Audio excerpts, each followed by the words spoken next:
Many years passed by. Every day the giant watched the children playing in his garden. One day he saw a boy standing. He was not able to climb up the tree. The giant went to the little boy to help him up. As he did so, he saw the little boy had the prints of two nails on the palm and prints of two nails on his feet. The giant was furious. Who has dared to hurt you? तो वो और ऐसा कह के वो रोने लग जाता है. The little boy said, these are the wound of love.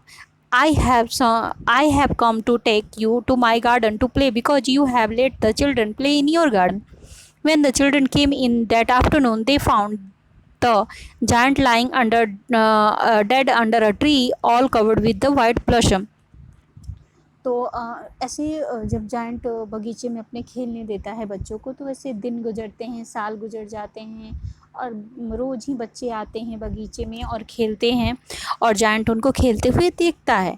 एक दिन वो सुबह सुबह देखता है कि एक बच्चा जो है पेड़ के नीचे खड़ा है, लेकिन वो पेड़ पे चढ़ नहीं पा रहा है. जायंट उसको देखता है तो उसकी हेल्प के लिए वो बाहर आता है, बगीचे में आता है, और जैसे ही वो बच्चे के नज़दीक पहुंचता है तो वो देखता है कि उस छोटे से बच्चे के दोनों हाथों में, हथेलियों में कील के निशान हैं, यानी कि कील जैसे किसी ने कील ठोका हो, ऐसे घाव हैं, और उसके दोनों पैरों में भी हैं.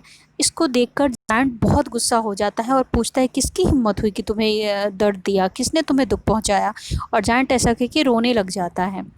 और द लिटिल बॉय, जो छोटा बच्चा था, वो कहता है कि ये तो प्यार के घाव हैं. मैं तो तुम्हें लेने आया हूँ अपने गार्डन में खेलने के लिए, क्योंकि तुमने अपने गार्डन में छोटे छोटे बच्चों को खेलने दिया है. और जब दोपहर में बच्चे स्कूल से आकर वहाँ गार्डन में खेलने आते हैं, तो वो देखते हैं कि उस पेड़ के नीचे वो जो जायंट है वो मरा हुआ पड़ा है और पूरी तरीके से वाइट ब्लॉसम से ढका हुआ है.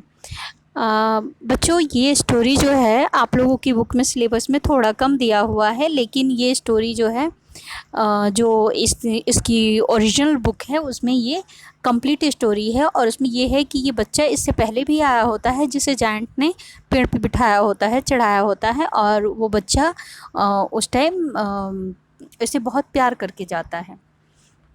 और फिर आगे ये उस बच्चे को ढूंढता रहता है, बोलता है छोटे छोटे बच्चों से कि उस छोटे से बच्चे को फिर से बुलाना, बट ऐसा होता नहीं है, क्योंकि ये बच्चा जो था ये कोई साधारण व्यक्ति या बच्चा नहीं था.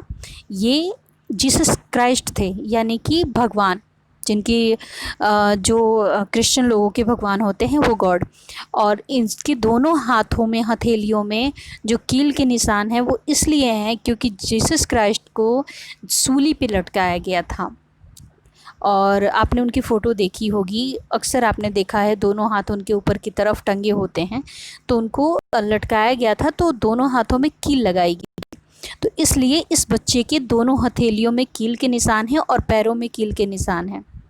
और ये खुश होकर आता है क्योंकि जायंट का टाइम पूरा हो चुका होता है इस वर्ल्ड में, तो वो उसे अपने साथ अपने गार्डन, यानी कि पैराडाइज, स्वर्ग में ले जाने के लिए आए होते हैं. Okay, thank you.